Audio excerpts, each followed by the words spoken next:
आपको सर्दियों में खाए जाने वाले गुड़ और नारियल के हेल्दी और टेस्टी पराठे बनाना बताती हूँ कैसे बनाए जाते हैं। ये पराठे खाने में बहुत ज्यादा टेस्टी लगते हैं और बहुत जल्दी भी बनके तैयार हो जाते हैं। इसे मैं गेहूं के आटे से बनाऊंगी। चलिए बनाना शुरू करते हैं। अब मैं आपको बता देती हूँ कि इसके लिए मुझे किस किस चीजों की जरूरत पड़ेगी। ये मैंने एक छोटे साइज के पानी वाला नारियल लिया है। इस नारियल के अंदर जो पीछे वाला पोर्शन होता है वो मैंने नाइफ से छील लिया है। हमें इस तरीके से छीलना है। 200 ग्राम गुड़, 2 कप गेहूं का आटा जिससे हम चपाती बनाते हैं। चलिए बनाना शुरू करते हैं। सबसे पहले हम नारियल का बुरादा बना लेते हैं। अगर आपके पास रेडीमेड बुरादा है तो आप उसका भी यूज कर सकते हैं। मैं अब इसमें से एक पीस नारियल का ले लेती हूँ और हमें इस तरीके से छोटे छोटे पीसों में नारियल को काटना है। अगर आपके पास सूखा वाला नारियल है आप उसका भी यूज कर सकते हैं, लेकिन मैं पानी वाले नारियल का यूज कर रही हूँ क्योंकि इसके बने हुए पराठे खाने में ज्यादा टेस्टी लगते हैं। बस सभी नारियल को इसी तरीके से काट लूंगी। ये मैंने सभी नारियल को काट लिया है। ये मैंने ग्राइंडिंग जार लिया है। अब मैं नारियल को इसके अंदर डाल देती हूँ। अब मैं इसे मिक्सी से पीस करके नारियल का बुरादा बना लेती हूँ। नारियल का बुरादा बनाते समय आपको एक चीज का ध्यान रखना है कि जब भी आप नारियल का बुरादा बनाएं तो आप मिक्सी को कुछ सेकंड के लिए चलाएं, फिर बंद कर दें, फिर चलाएं, फिर बंद कर दें। इसी तरीके से आपको नारियल का बुरादा बनाना है। अगर हम मिक्सी को लगातार चलाएंगे तो नारियल के अंदर से दूध निकल सकता है, इसीलिए मिक्सी को हमें कुछ सेकंड के लिए चलाना है और बंद करना है। अब मैं इसका बुरादा बना लेती हूँ। ये मैंने नारियल को ग्राइंड करके नारियल का बुरादा बना लिया है। अब मैं आपको दिखा देती हूँ कि हमें किस टाइप का बुरादा चाहिए। हमें इस टाइप का बुरादा चाहिए। नारियल के बुरादे को साइड में रख देती हूँ। अब मैं पराठे के लिए डो बना लेती हूँ। डो बनाने के लिए ये मैंने मिक्सिंग बाउल लिया है। अब मैं आटे को इसके अंदर डाल देती हूँ। अब मैं मिठास को बैलेंस करने के लिए इसके अंदर एक चुटकी नमक डाल देती हूँ। अब मैं इसके अंदर 1 टेबल स्पून देसी घी डाल देती हूँ। इससे पराठे खस्ता और टेस्टी बनके तैयार होंगे। अब मैं सभी चीजों को हाथ से मिक्स कर देती हूँ।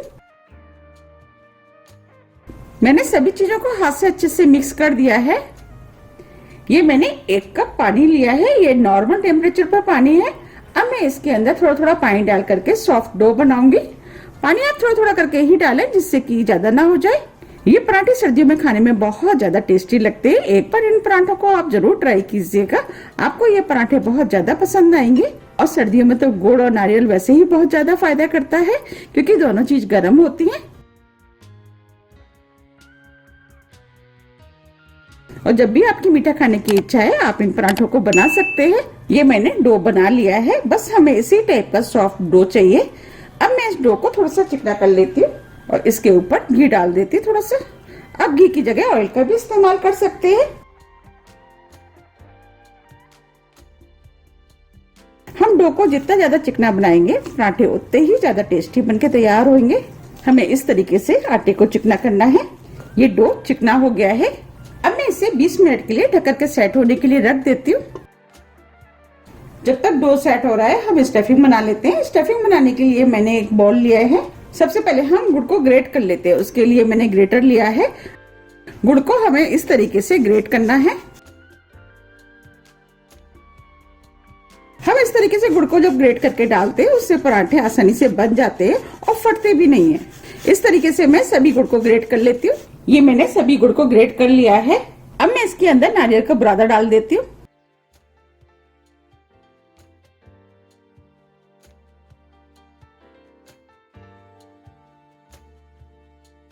तीन से 4 छोटी इलायची जिसे मैंने पीस लिया है वो डाल देती हूँ। इससे पराठे में खुशबू अच्छी आएगी और पराठे खाने में भी टेस्टी लगेंगे। अब मैं सभी चीजों को अच्छे से मिक्स कर देती हूँ।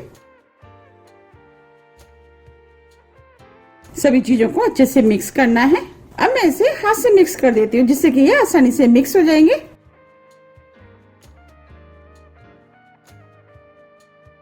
मैंने सभी चीजों को अच्छे से मिक्स कर लिया है। अब स्टफिंग बनके तैयार हो गई है। अब मैं आपको पराठे बना के दिखाती हूँ। 20 मिनट करीब हो गए हैं। डो भी सेट हो गया है। अब मैं डो को थोड़ा सा और चिकना कर लेती हूँ। मैंने डो को चिकना कर लिया है। अब मैं इसमें से लोइयां तोड़ लेती हूँ। लोइयां आप अपने हिसाब से तोड़ ले कि पराठे का साइज आपको क्या बनाना है। मैं मीडियम साइज के पराठे बनाऊंगी तो मैं मीडियम साइज की लोई तोड़ लेती हूँ।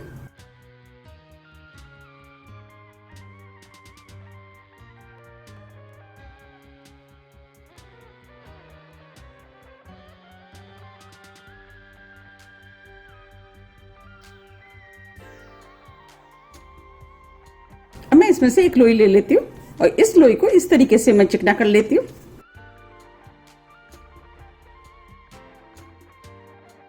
ये मैंने लोई बना ली है। इस तरीके से मैं सभी लोई बना के तैयार कर लेती हूँ। मैंने सभी लोइयां बना ली है। अब मैं इसमें से एक लोई ले लेती हूँ। अब मैं आपको पराठा बना के दिखाती हूँ।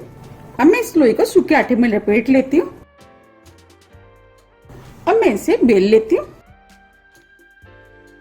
हमें इस तरीके से लोई को बेलना है।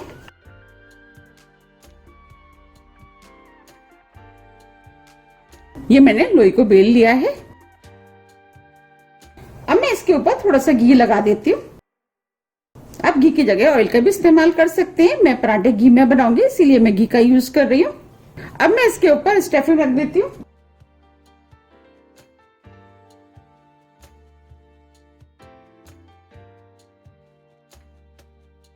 अब मैं इसे फोल्ड कर लेती हूँ। अब मैं आपको हाथ में लेकर के दिखा देती हूँ किस टाइप से फोल्ड करना है।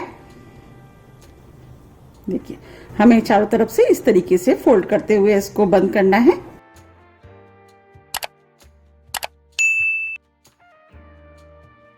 देखिए, मैंने लोई बना ली है।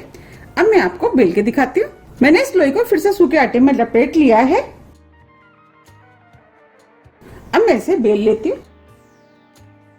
साइज आप अपने हिसाब से बना ले कि पराठे आपको कितने बड़े बनाने हैं, लेकिन ये पराठे थोड़े से मोटे ही बनते हैं। अगर हम पराठे को ज्यादा पतला कर देंगे तो स्टफिंग बाहर निकल सकती है। मैंने पराठे को बेल लिया है। बस हमें इसी टाइप का बिला हुआ पराठा चाहिए। अब मैं आपको पास से भी दिखा देती हूँ। देखिए, हमें इतना मोटा बिला हुआ पराठा चाहिए। अब मैं आपको प्लेट में भी रख के दिखा देती हूँ। देखिए, हमें इस टाइप का बिला हुआ पराठा चाहिए। मैं इस तरीके से 2-3 पराठे बना करके तैयार कर लेती हूँ। ये मैंने पराठे बना लिए। अब मैं पराठा आपको सेक के दिखाती हूँ। इसके लिए मैंने गैस पे तवा रख दिया है। तवा हल्का गर्म हो गया है। अब मैं इसके ऊपर पराठा डाल देती हूँ और पराठे को हल्का सिकने देती हूँ। अब मैं पराठे को पलट देती हूँ। अब मैं इस पराठे को दूसरी तरफ से भी सिकने देती हूँ। अब ये दूसरी तरफ से भी सिक गया है। अब मैं इसमें घी लगा देती हूँ।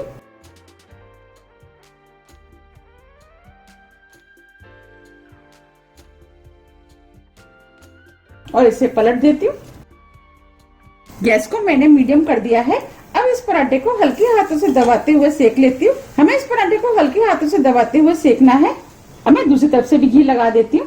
घी आप अपने टेस्ट के अनुसार थोड़ा सा कम या ज्यादा भी लगा सकते हैं। अब मैं इसे पलट देती हूँ। आप देख पा रहे कितना बढ़िया सिका है। अब मैं इस साइड से भी हल्के हाथों से दबाते हुए सेक लेती हूँ।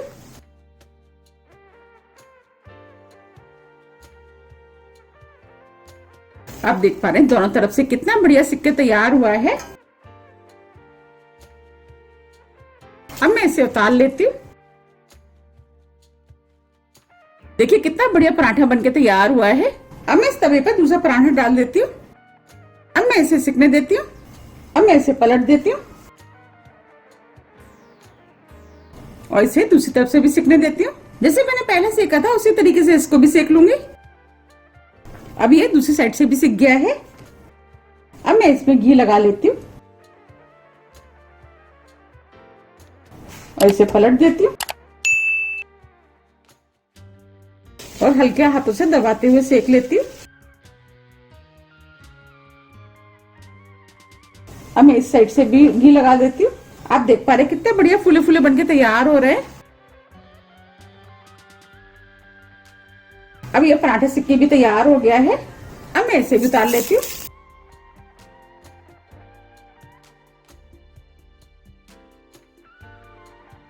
आप देख पा रहे कितने बढ़िया पराठे सिक्के तैयार हुए हैं। मैं इस तरीके से सभी पराठे सेक लूंगी।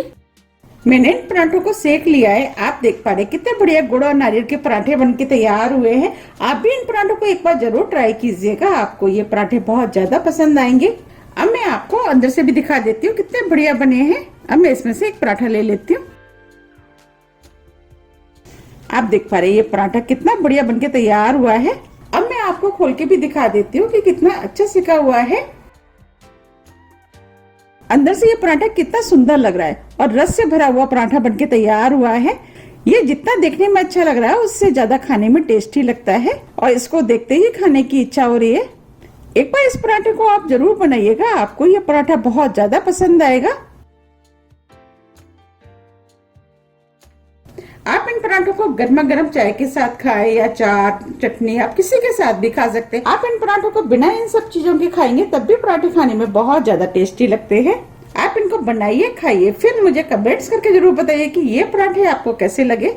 मुझे उम्मीद है कि ये पराठे आपको बहुत ज्यादा पसंद आएंगे। ये पराठे जितने ज्यादा देखने में सुंदर लग रहे हैं उससे ज्यादा ये खाने में टेस्टी लगते हैं।